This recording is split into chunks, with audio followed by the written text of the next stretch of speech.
Hello everybody, मैं सुधाकर सिंह आप सभी लोगों का स्टडी विद सुधाकर चैनल में वेलकम करता हूं। करंट अफेयर्स की कैप्सूल क्लास का पार्ट 3 आपके सामने लेकर के मैं आया हूं, जिसमें जिस टॉपिक तक हमने डिस्कस किया था उसके आगे की टॉपिक पर हम चर्चा करेंगे। ठीक है, उम्मीद करता हूं चीज़ें बेहतर लग रही होंगी, आपके एग्ज़ाम के पॉइंट ऑफ व्यू से सारी चीज़ें बेहतर होंगी और निश्चित रूप से आपके आने वाली परीक्षाओं में यहाँ से प्रश्न पूछे जाने की पूरी संभावना है और पूरी उम्मीद करता हूँ कि 100% यहाँ से प्रश्न आपको ज़रूर एग्ज़ाम में मिलेंगे। ठीक है, तो चलिए शुरुआत करते हैं आगे टॉपिक पर। तो जहाँ तक मैंने डिस्कस किया था उसके आगे कंटिन्यू करता हूँ।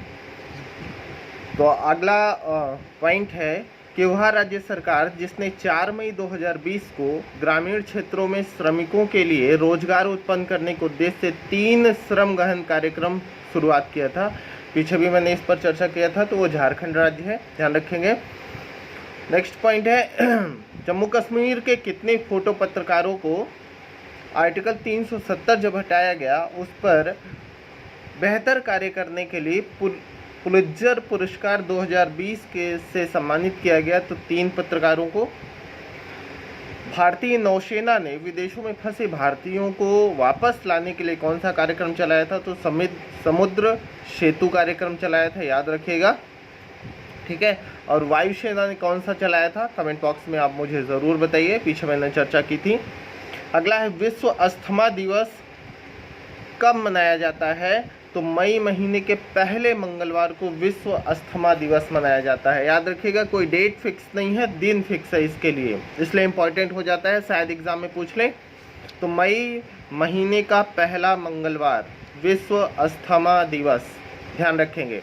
ठीक है, आगे किस आईआईटी के प्रोफेसर को, वो किस आईआईटी से जुड़े हुए प्रोफेसर हैं जिन्हें विज्ञान और प्रौद्योगिकी विभाग द्वारा नैनो विज्ञान और प्रौद्योगिकी 2020 में युवा कैरियर पुरस्कार प्रदान किया गया? तो पहले उनका नाम याद रखिएगा, सौरभ लोढ़ा नाम है उनका और वो आईआईटी बॉम्बे से जुड़े हुए हैं। सौरभ लोढ़ा आईआईटी बॉम्बे से जुड़े हुए हैं। ठीक है, अगला है रूस ने सोवियत सैनिकों के स्मारक के लिए कब्रों समेत कई याद संरक्षित रखने के लिए किस देश के शीर्ष नेता को द्वितीय विश्व युद्ध का स्मारक पदक सम्मानित किया? तो उत्तरी कोरिया है, नॉर्थ कोरिया, उत्तर कोरिया। ठीक है, अगला है centre for monitoring Indian economy, CMII, centre for monitoring Indian economy की रिपोर्ट के मुताबिक भारत में कोविड-19 लॉकडाउन के दौरान अप्रैल में कितने लोग बेरोजगार हो गए? तो 12.2 करोड़ लोग, 12.2 करोड़ लोग। हालांकि यह प्रश्न पूछे जाने की संभावना कम है क्योंकि सरकार रोजगार पर चर्चा ही नहीं कर रही, फिर भी आप इसे भी ध्यान रखेंगे। आगे चलते हैं। केंद्र सरकार ने आर्थिक मामलों के जिस सचिव को RBI के केंद्रीय निदेशक मंडल में निदेशक नियुक्त किया है? तरुण बजाज को। ठीक है, तरुण बजाज जी को RBI के केंद्रीय निदेशक मंडल में निदेशक नियुक्त किया गया है। अगला है अमेरिकी राष्ट्रपति डोनाल्ड ट्रंप ने भारतीय मूल के जिस अमेरिकी नागरिक को आर्थिक सहयोग और विकास संगठन में अपने दूत पद के लिए नामित किया? मनीषा सिंह को। किसे? मनीषा सिंह को। मोस्ट इंपॉर्टेंट है, बिल्कुल ध्यान रखना है, मनीषा सिंह को नामित किया है। एक चीज और बताइएगा, हाउडी मोदी जो आयोजन हुआ था वो कहाँ हुआ था? आप कमेंट बॉक्स में मुझे बताइए, हाउडी मोदी का आयोजन कहाँ हुआ था? ठीक है, आगे चलते हैं। हाल ही में जिस देश ने हैनान प्रांत के दक्षिणी द्वीप से एक अंतरिक्ष rocket the long March 5B, फिर से सुनिएगा, द लॉन्ग मार्च 5B को सफलतापूर्वक लॉन्च किया? कौन सा देश है जिसने हैनान प्रांत के दक्षिणी द्वीप से एक अंतरिक्ष rocket the long March 5B को लॉन्च किया? चीन ने। किसने? चीन ने। हैनान प्रांत से ही आपका चीज़ें क्लियर हो जाती हैं अगर आप ज्योग्राफी में जानते हैं हैनान प्रांत किस देश से जुड़ा हुआ है। ठीक है, चीन की राजधानी क्या है ये मुझे आप बताएंगे, ठीक है।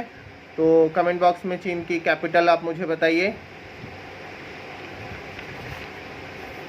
इसके बाद नागरिक उड्डयन मंत्रालय के तहत कार्यरत नागरिक उड्डयन महानिदेशालय ने हाल ही में किस नाम से पोर्टल लॉन्च किया है? तो नागरिक उड्डयन मंत्रालय ने गरुड़ पोर्टल लॉन्च किया है। कौन सा पोर्टल? गरुड़, ध्यान रखना है, गरुड़ पोर्टल, ठीक है। आंध्र प्रदेश के किस शहर में एक प्लास्टिक फैक्ट्री में 7 मई 2020 को सुबह गैस रिसाव हो गया और बड़ा हादसा हुआ? विशाखापट्टनम में, विशाखापट्टनम में गैस रिसाव से बड़ा हादसा हुआ, ठीक है। अगला, वह देश जिसके खुफिया एजेंसी के पूर्व प्रमुख मुस्तफ़ा अल काधेमी ने हाल ही में देश के अगले प्रधानमंत्री के तौर पर शपथ ली।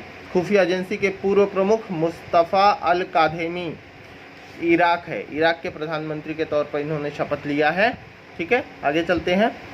श्रम ब्यूरो के नए महानिदेशक किसे नियुक्त किया गया? डीपीएस नेगी को। श्रम ब्यूरो के नए महानिदेशक डीपीएस नेगी।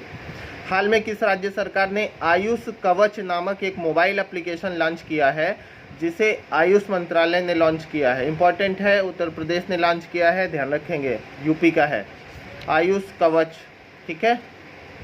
केंद्र सरकार द्वारा विदेश में फंसे भारतीयों को वापस लाने के लिए कौन सा मिशन चलाया गया था? मैंने अभी कब पूछा है, कमेंट बॉक्स में आपको बताना है, ठीक है। पीछे मैंने चर्चा की है आपसे। भारत सरकार द्वारा किस राजनयिक को संयुक्त राष्ट्र में अपने स्थायी प्रतिनिधि के तौर पर नियुक्त किया गया? भारत सरकार द्वारा किस राजनयिक को संयुक्त राष्ट्र में अपने स्थायी प्रतिनिधि के तौर पर नियुक्त किया गया? टी.एस. तिरुमूर्ति को। किसे? टी.एस. तिरुमूर्ति, ध्यान रखेंगे, टी.एस. तिरुमूर्ति को। हाल ही में कृषि और किसान कल्याण मंत्रालय द्वारा एकीकृत मृदा पोषक तत्व प्रबंधन के लिए जिस जागरूकता अभियान के माध्यम से कृषक आंदोलन का आह्वान किया गया, फिर से सुन लीजिए, कृषि और किसान कल्याण मंत्रालय द्वारा एकीकृत मृदा पोषक तत्व प्रबंधन के लिए जिस जागरूकता अभियान के माध्यम से कृषक आंदोलन का आह्वान किया गया या संचालित करने के लिए प्रयास किया गया, वो है मिशन मोड। बस दिमाग में बिठा के रखिएगा, मिशन मोड से संबंधित जो आंदोलन है वो कृषि से संबंधित है और कृषक मंत्रालय, कृषि और किसान कल्याण मंत्रालय से संबंधित है, बस इतना ध्यान रखिएगा। कौन सा? मिशन मोड, ठीक है। हाल में जिस संस्था द्वारा प्रकाशित लास्ट एट होम रिपोर्ट के अनुसार 2019 में लगभग 33 मिलियन लोगों का आंतरिक रूप से विस्थापन हुआ। लास्ट एट होम में संयुक्त राष्ट्र बाल कोष ने कहा है कि लगभग 33 मिलियन लोग यानी 3.3 करोड़ लोग यानी 3 करोड़ से अधिक लोगों का विस्थापन हुआ है, ठीक है, आंतरिक विस्थापन हुआ है कोविड-19 के कारण। अमेरिका पत्रिका फोर्ब्स इंडिया बिलियनियर्स लिस्ट 2020 जारी किया है। इस लिस्ट में पहला स्थान किसका है?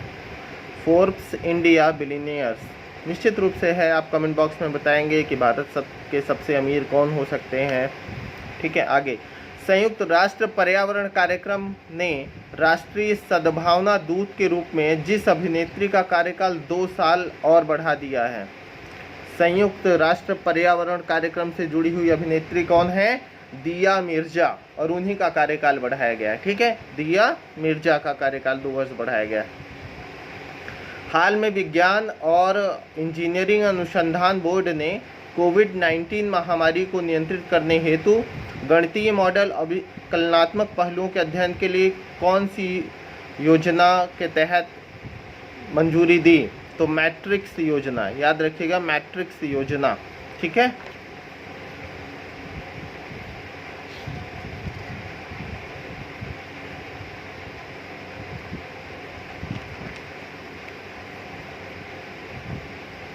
अगला, हाल ही में जिस देश ने FIDECHESS.com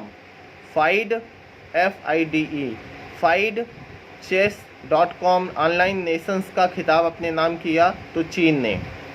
केंद्रीय कृषि मंत्री नरेंद्र सिंह तोमर ने हाल में किसानों को ऑनलाइन पोर्टल के माध्यम से अपनी फसल की उपज बेचने की सुविधा प्रदान करने के लिए राष्ट्रीय कृषि बाजार के साथ जितने नई मंडियों का एकीकरण किया, तो कितनी मंडियां हैं? 177, ध्यान रखना है 177, ठीक है, 177। किस राज्य के पुलिस ने घर बैठे हुए प्राथमिकी दर्ज करवाने के लिए FIR आपके द्वार नामक योजना शुरू की? तो मध्य प्रदेश ने FIR आपके द्वार, ठीक है। हाल ही में पश्चिम बंगाल वन विभाग ने बताया कि सुंदरबन क्षेत्र में बाघों की संख्या बढ़कर वर्ष 2018-19 में 88 थी, जो बढ़कर 2019-20 में कितनी हो गई? तो 96, कितनी हो गई? 96, ध्यान रखना है। अब भारत सरकार और एशियाई इंफ्रास्ट्रक्चर इन्वेस्टमेंट बैंक ने कोविड-19 से निपटने हेतु जितने मिलियन डॉलर की कोविड-19 आपातकालीन उपाय एवं स्वास्थ्य प्रणाली तैयारी परियोजना संबंधी समझौते पर हस्ताक्षर किया, तो 500 मिलियन डॉलर, 500 मिलियन डॉलर पर समझौता हुआ है, ठीक है। हाल में भारतीय रक्षा मंत्री ने जिस राज्य में 80 किलोमीटर की सड़क को देश को समर्पित किया, जो लिपुलेख दर्रे से होकर कैलाश मानसरोवर यात्रा के लिए एक नया मार्ग है। लिपुलेख दर्रे से होकर कैलाश मानसरोवर यात्रा के लिए एक नया मार्ग है, तो उत्तराखंड है, निश्चित सी बात है। लिपुलेख दर्रा कहाँ है? उत्तराखंड में है, ध्यान रखेंगे। साथ में मुझे यहाँ पर आप ज़रूर बताइएगा कि नीति दर्रा, माना दर्रा कहाँ पर हैं? नीति दर्रा और माना दर्रा, ये दोनों कहाँ पर हैं? आप कमेंट बॉक्स में मुझे बताएंगे, नीति पास और माना पास, ठीक है। आगे चलते हैं।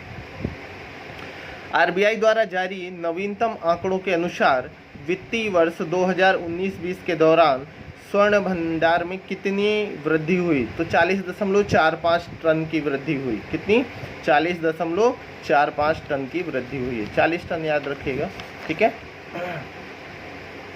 हाल ही में जिस देश ने रविन्द्रनाथ टैगोर की 159वीं वर्षगांठ के उपलक्ष्य में तेल अवीव सड़क का नाम बदलकर टैगोर स्ट्रीट किया है, तेल अवीव का नाम बदलकर टैगोर स्ट्रीट किया, तो इजराइल ने किया है। टैगोर स्ट्रीट रविन्द्रनाथ टैगोर जी की 159वीं वर्षगांठ के उपलक्ष्य में उसने यह कार्य किया है, ठीक है।